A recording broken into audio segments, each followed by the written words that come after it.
Pablo, I want to ask you this question and then by all means discuss anything further you want on the exploration because I know it's kicking off. I didn't know anything about artificial intelligence. And I certainly didn't know anything of how artificial intelligence tied into exploration until I got involved in a little junior up in Newfoundland who inherited all this, it was like a mile's worth of data and rock in a huge warehouse, 10 football fields long. And he started to tell me it could have taken them years to go through that data, but taking it into artificial intelligence and putting all this data together in a matter of weeks, they made a huge discovery, the best discovery they made. And I said, wow, now you're telling me, and I didn't know what this exists, all this data that's up there and that you talked about, I this artificial intelligence does have an upside because what might have taken you years could be done in a matter of weeks. Is that, am I in the right field? Am I as a total novice, non-computer person? Absolutely, absolutely. That feeling is right, and it's very concrete and can be materialized in our business as mineral exploration, which is pretty new. The terms of AI, machine learning, deep learning, and how we integrate this in this business. And there is many reasons of that, and I'm gonna explain you a little bit my story, what I got involved in this. So I'm a by background I'm a mine geologist. I'm Colombian. I started exploration in Colombia in 2003 and working for junior Canadian companies. They were exploring for gold in Colombia, so doing exploration, mapping all normal activities. And in one of those, I got involved in a copper production. It was the main copper producer in Colombia at the time, is Mineral Roble, which essentially is a VMS deposit that was operated by Japanese Nitetsu years ago, before arriving to this mine. And when I arrived to this mine, I got the touch about the data. And this is because Japanese are very good at collecting data, documenting the data that they have in terms of geology, geophysics, and all that, and explaining that in a very clear way.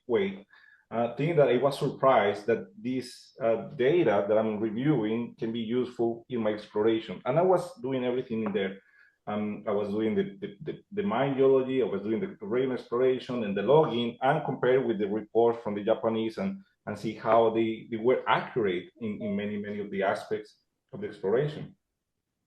When I was working with the mine company, I had the opportunity to go to France for a scholarship, a master in exploration and processing, that at the end became a PhD in geoscience. And the reason of that is when I moved to France with this scholarship, Europe at the time, they were having this discussion about critical minerals and elements. And the reason of that is the dependency of Europe in these minerals and elements. And they start a joint effort that many countries and the geological service of many countries to work together to establish what is the state of the art in exploration at the moment, and also what is the inventory of many of these elements in Europe.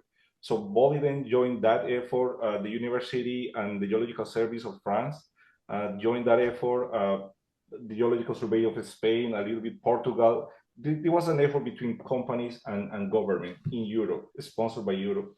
And I was working in one of the areas that was assigned in the PhD, that it was the copper schiefer, which is essentially a huge monocline with copper schiefer sedimentary hosted copper mineralization. Um, the lab where it was working actually is a lab that it was specialized in producing software and analysis for oil and gas. And that was the first thing that it was different. Oil and gas, they don't have the opportunity to see an outcrop today, as we miners do, right? Oil and gas, a strong part of the production today can be offshore in the ocean.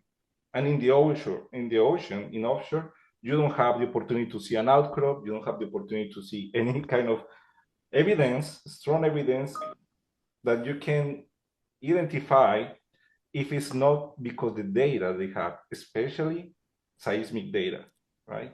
And when you have this amount of data and you are offshore, well, this is how you handle your discoveries. You are putting an investment, you're putting a hole, you don't have any evidences because you're not seeing anything that water in the ocean, but you need to be very assertive about the place that you're drilling.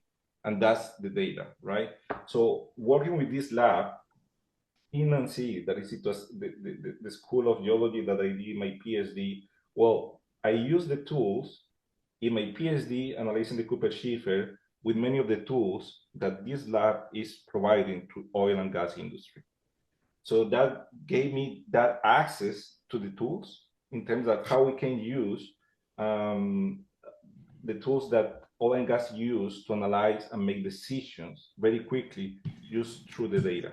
So just to point out that that is the key convergence with our situation, right? Like we're not obviously not under the sea level, but it is an area that you can really help penetrate using all of these tools that Pablo is talking about. And I think that this was a discussion at our board on Friday, right? These are all gray-haired guys just like you, Peter, Oh, thank asking you. what is Thank you this? very much. No, well, like it's true, but that's the blessing that we have on our board is that they get some things, but they don't get other things necessarily. And AI is a bit of a black box. And the way that Pablo described it, I think very, very well, was, and you just alluded to it, it essentially can synthesize data at a much, much, much higher rate than any human being can possibly do that, right? So you still need to have the expertise. And for us, we've got three excellent senior geologists that now can oversee that data synthesis. And of course, three other excellent guys that are working on site right now. But the key there is to be able to process data at a much faster pace. So we have obviously been trying to do that over the last couple of years, but it's like drinking out of a fire hose. There just isn't enough time in the day to do that. So I think that what's really going to be powerful now is going to speed up this process of data synthesis for exploration analysis. So, for example, one of the things that Pablo is bringing in, he's bringing an on-site scanner to scan our core as we drill it, right? And so this really should expedite our not only our understanding of the area, but also sending what we think is good core to the labs quicker to get it analyzed quicker, right? So this is really part of the overall message, which is, mining exploration. Our industry has been pretty archaic for the last 30, 40, 50 years. There really has not been a whole lot of technological disruption with respect to any facet of mining, whether it's exploration, metallurgy, anything.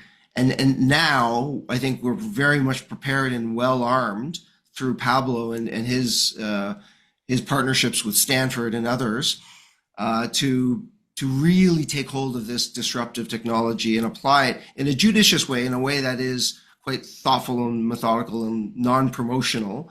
But for us, data-driven decisions have always been very important at the board level. We have to have a good fact pattern in order to make decisions, and I think this is going to enhance that and expedite those results. So I'm going to close by simply saying, in the period of time when you first came along to now, the growth has been outstanding. The building of support to player world class is critical, and I think you've now with Pablo and Alex just it was great to say you had one Hall of Famer, and it was important to have that, but now you have staff that rivals some significant producers, and I think that's a real credit to what you've done. And you energize a bunny, and I call you the offspring of Bruce Lee, and and I can only ask that the next 12 months be as exciting as these past 12 have been, Sam. It's been a pleasure to see the exception to the rule in an industry where failure is the norm. I take that as a tremendous compliment, given your background and your experience. So we will not take that lightly. We will not take that trust lightly, and we will endeavor to push this through as quickly as possible. We know what needs to get done. We now have a lot of the tools to get it done, but we will certainly be updating you more frequently as the next couple of weeks and months roll by. Well, thank you, gentlemen, very much, and please give my regards when you talk to Alex and tell him how happy I am that he's on the board. Yeah, will do. Thanks, Thank Peter. you.